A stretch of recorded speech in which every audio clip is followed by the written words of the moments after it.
HARFUCH descubre un terrible secreto de Valeria Márquez. Tras allanar la casa de Carlos González.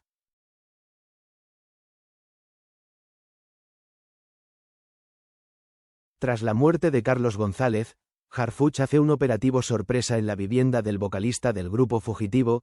Lo que salió a la luz fue algo terrible. Apenas habían pasado 3 días desde que el país quedó conmocionado con la noticia. Carlos González, vocalista de grupo fugitivo y único sobreviviente de la masacre que acabó con sus compañeros, había sido hallado sin vida en circunstancias más que sospechosas.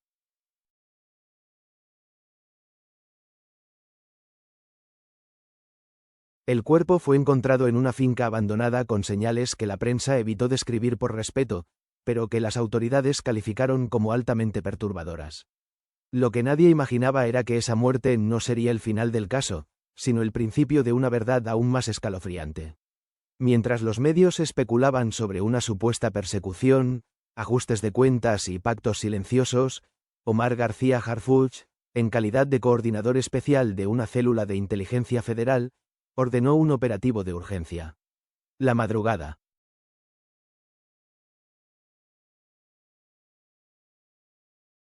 siguiente, sin previo aviso y sin alertar a prensa ni vecinos, un convoy negro sin placas rodeó la residencia personal de Carlos González, ubicada en un exclusivo fraccionamiento al sur de la Ciudad de México. Eran exactamente las 5:32 de la madrugada de la mañana. «Acceso autorizado», gritó uno de los agentes y en menos de un minuto la reja de seguridad fue forzada.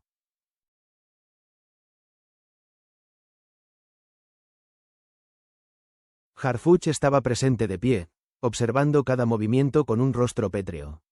Lo que sus ojos estaban por presenciar no era un simple allanamiento, era la confirmación de una cadena de sospechas que llevaban meses gestándose en silencio.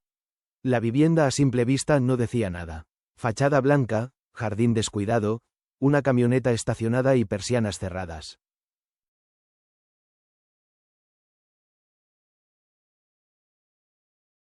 Sin embargo, lo que la hacía peculiar era el nivel de aislamiento, como si nadie hubiera vivido ahí en semanas. Al entrar, lo primero que notaron fue el vacío. La casa estaba casi desmantelada, sin muebles, sin electrodomésticos, sin ropa, sin rastros personales, solo el eco de sus pasos sobre el suelo de mármol. Esto fue limpiado.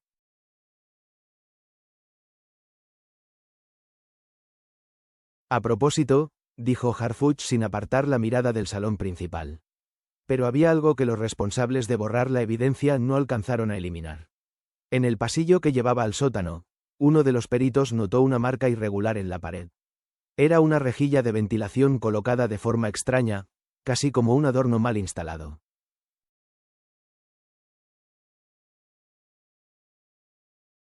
Cuando intentaron moverla, descubrieron que era en realidad una puerta oculta sellada con tornillos desde dentro. Tras forzarla con cuidado, lo que apareció fue una escalera angosta que descendía a una habitación subterránea. El aire estaba enrarecido, cargado y un leve olor a humedad mezclado con cera derretida se impregnó de inmediato en los trajes de los agentes.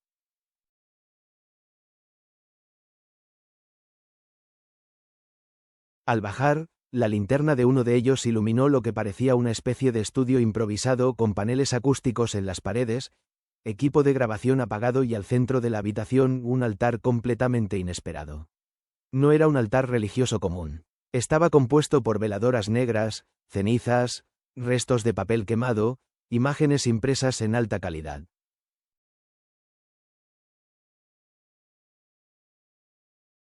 Y al fondo, presidiendo el altar, una fotografía grande de Valeria Márquez, la influencer asesinada semanas antes en un salón de belleza.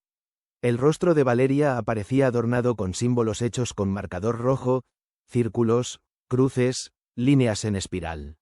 A su alrededor había otras 5 imágenes también marcadas. Algunas correspondían a miembros del grupo fugitivo ya fallecidos.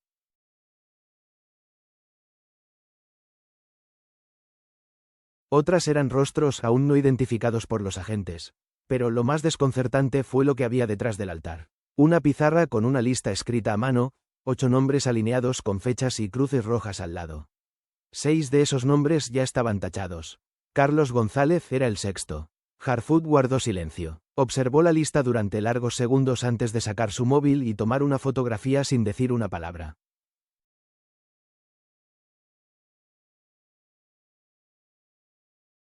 Su rostro seguía sereno, pero su mirada ardía de determinación. No se toca nada. Todo esto se documenta. Fotografías, huellas, ADN, lo que sea necesario. Aquí hay más que superstición. Aquí hay una red. Al revisar más a fondo, los agentes hallaron 3 discos duros, 2 USB escondidas en una ranura de la pared y una caja metálica cerrada con candado que aún no habían logrado abrir.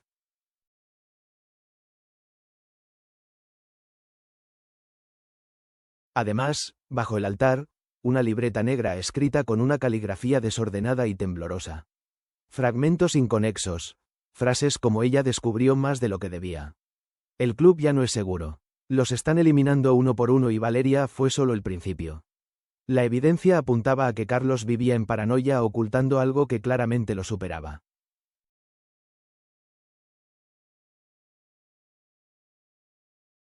Quizá sabía que lo iban a buscar. Quizá por eso dejó esa habitación intacta o tal vez quería que lo encontraran.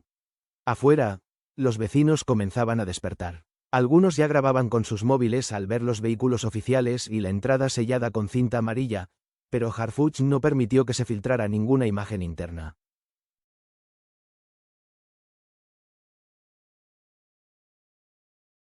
No se filtra nada. No aún, ordenó. Minutos más tarde, mientras el sol comenzaba a iluminar la fachada blanca de la casa, los medios ya empezaban a especular. Operativo federal en casa del vocalista fallecido. Se confirma línea de investigación secreta. La conexión con Valeria Márquez se hace más fuerte.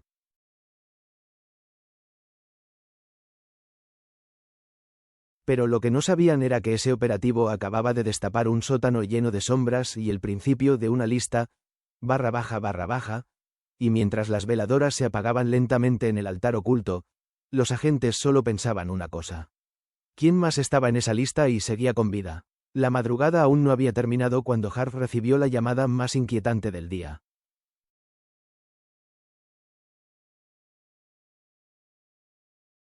Uno de los analistas forenses del equipo especial logró descifrar parte del contenido del primer USB encontrado en el sótano.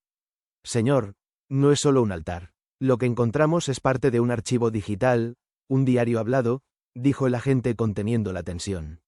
Carlos dejó grabaciones, muchas, y no estaban escondidas, estaban cifradas con su voz.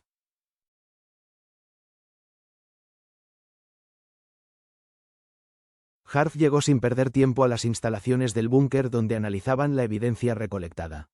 El silencio era absoluto. Una sala entera, oscura, con pantallas iluminadas proyectaba la imagen congelada de Carlos González frente a una cámara con el rostro demacrado y la voz quebrada. El técnico presionó play.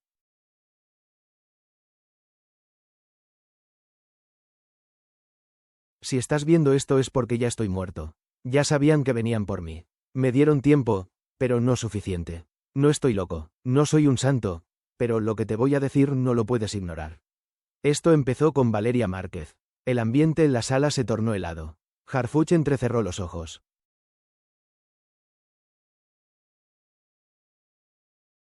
La conexión era real. Ella no murió por azar. Ella supo algo que no debía saber. Lo grabó, lo guardó y lo pagó caro. Desde que nos presentaron en aquel evento privado en Baja California, ella me hizo preguntas que ningún influencer debería hacerle a un músico. Me preguntó por el club, por las reuniones en las que no había celulares, por los paquetes que llegaban sin etiquetas y, lo peor, me preguntó por los otros desaparecidos.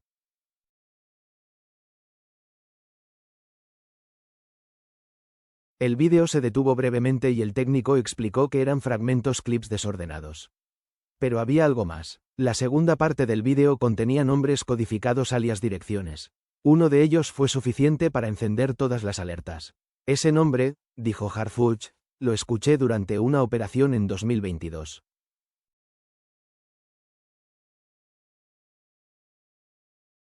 Nadie supo a quién se refería. El tigre de cristal. Carlos lo menciona. Sí. Varias veces, dijo el agente.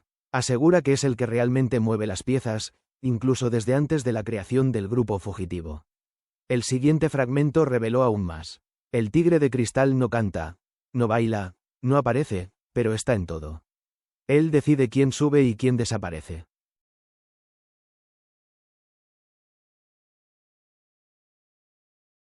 Él protegía el club, el de Monterrey, donde escondimos los 3 toneladas. Él dijo que si hablábamos no solo nos mataban, iban a hacer que todos pensaran que fue un accidente, una sobredosis o un ajuste de cuentas. Las palabras eran claras. Aquella operación secreta de la que tanto se había rumorado, el hallazgo de toneladas de sustancias ilícitas en un club aparentemente vinculado a músicos y artistas, estaba conectada con Carlos y Valeria, la joven que fue silenciada brutalmente, sabía más de lo que todos imaginaron. ¿Qué más dice?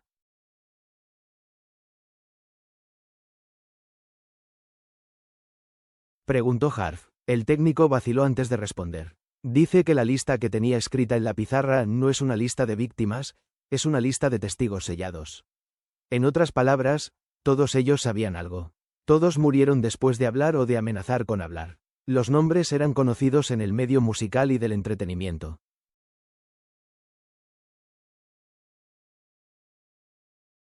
Tres de ellos habían desaparecido misteriosamente hace meses. Otros 2 murieron en accidentes sin explicación clara. El patrón era obvio. Quien intentaba romper el silencio terminaba bajo tierra. Pero había 2 nombres más que aún no estaban tachados. Uno de ellos era una mujer, la única que había sido captada en el funeral de Carlos por una cámara de seguridad.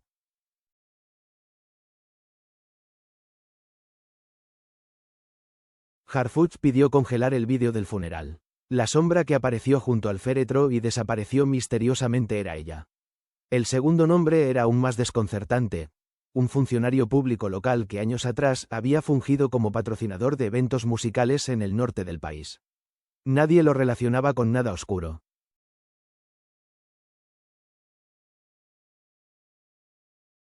Hasta ahora Harfuch ordenó ubicar a ambos. No podía permitir que alguien más muriera. No vamos a esperar otro cuerpo. Esta vez llegamos antes. Mientras tanto, en los medios el operativo ya era noticia nacional. Aunque Harfuch había intentado mantenerlo bajo perfil, la magnitud del hallazgo en la casa de Carlos ya era imposible de ocultar.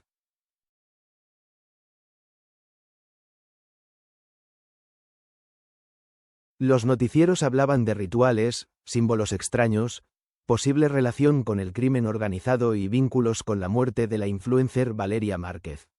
Lo que aún no sabían era que todo eso era apenas la punta del iceberg. En paralelo, un agente infiltrado de nombre clave, Centauro, envió una alerta desde Monterrey.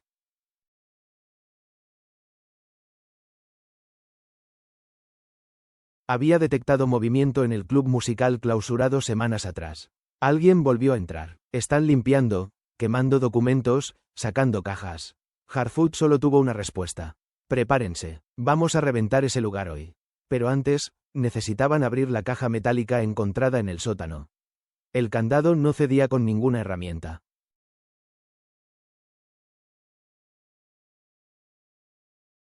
Finalmente optaron por un soplete controlado. Lo que había dentro era peor de lo que imaginaban. Fotos impresas de cuerpos, algunas calcinadas, otras con signos de tortura.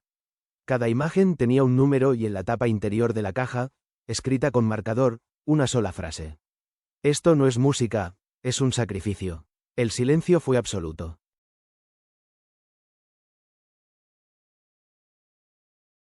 Incluso los agentes más experimentados se quedaron sin palabras. Aquello ya no era un simple caso de corrupción o encubrimiento. Era una red perversa que usaba el espectáculo como fachada para crímenes impensables. Harf sabía que no podía seguir actuando solo. Iba a necesitar más que su equipo. Iba a necesitar proteger a los sobrevivientes, tener al tigre de cristal y exponer al sistema que lo cubría.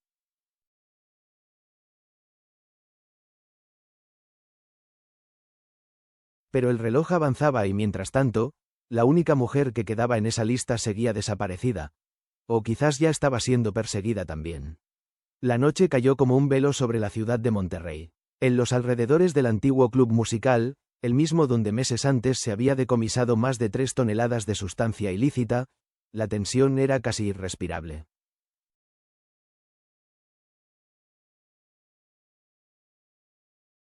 Harfuch, con el rostro endurecido por horas sin dormir, observaba el lugar desde una camioneta blindada.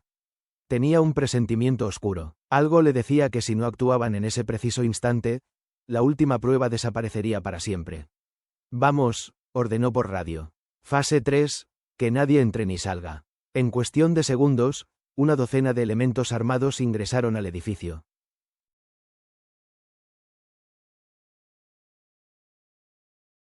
Lo que encontraron adentro superó todo lo que habían visto antes. Una sala subterránea oculta bajo trampas falsas albergaba una especie de teatro improvisado. Cortinas negras, micrófonos desconectados, luces apuntando a un centro de escenario donde no había cantantes, sino sillas metálicas manchadas de algo que no era pintura.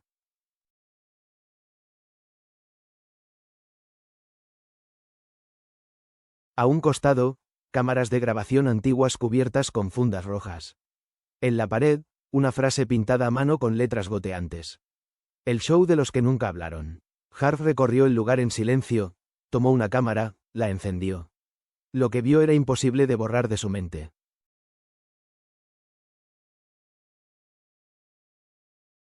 Una serie de videos mostraban a varias víctimas siendo interrogadas, forzadas a actuar antes de desaparecer.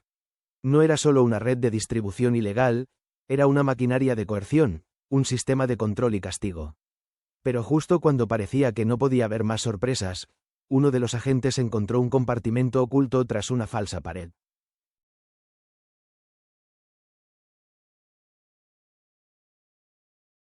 Adentro, escondida entre mantas, estaba ella, la mujer de la lista. La sombra del funeral está viva, gritó el agente. La mujer fue trasladada inmediatamente al cuartel. Estaba deshidratada, en shock, pero consciente. Se identificó como Rocío Castañeda, expareja sentimental de uno de los miembros originales del grupo fugitivo.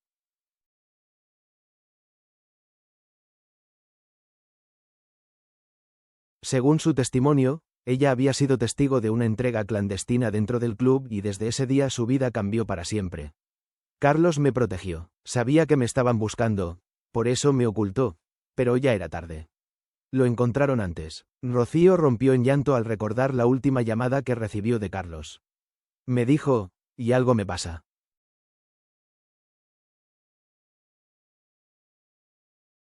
Corre, no mires atrás y no abras la caja hasta que veas en las noticias que estoy muerto.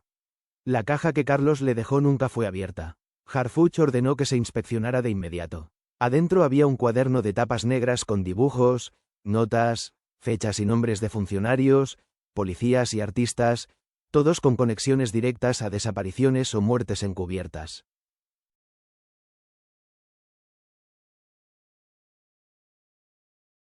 Era un mapa de corrupción, pero lo más escalofriante estaba al final del cuaderno. Una hoja arrancada pegada con cinta con una sola pregunta escrita a mano. ¿Quién protege al tigre de cristal? La pregunta resonó como un eco dentro de Harfuch, porque aunque había capturado evidencia, testigos y redes enteras, nadie, absolutamente nadie, sabía la verdadera identidad del tigre.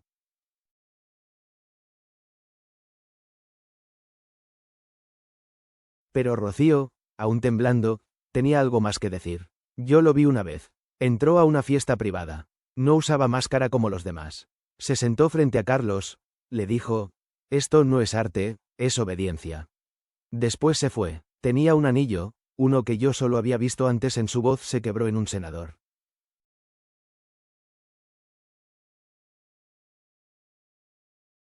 La revelación fue devastadora. La red llegaba hasta las esferas más altas del poder político. Harfuch sintió que el peso del país entero caía sobre sus hombros. Lo que tenían ya no era solo una investigación criminal, era una bomba de tiempo que si se revelaba sin cuidado podía destruir carreras, estructuras, incluso vidas inocentes.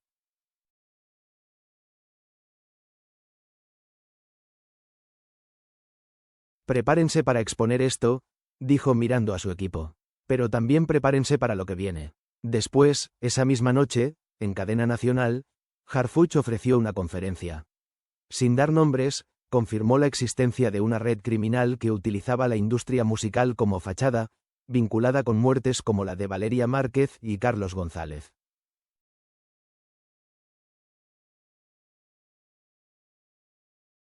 Habló de los hallazgos del club de las grabaciones, pero omitió una sola cosa: el nombre del tigre de cristal, porque sabía que aún no era seguro, porque aún había piezas en movimiento, porque exponerlo sin pruebas irrefutables era firmar su propia sentencia.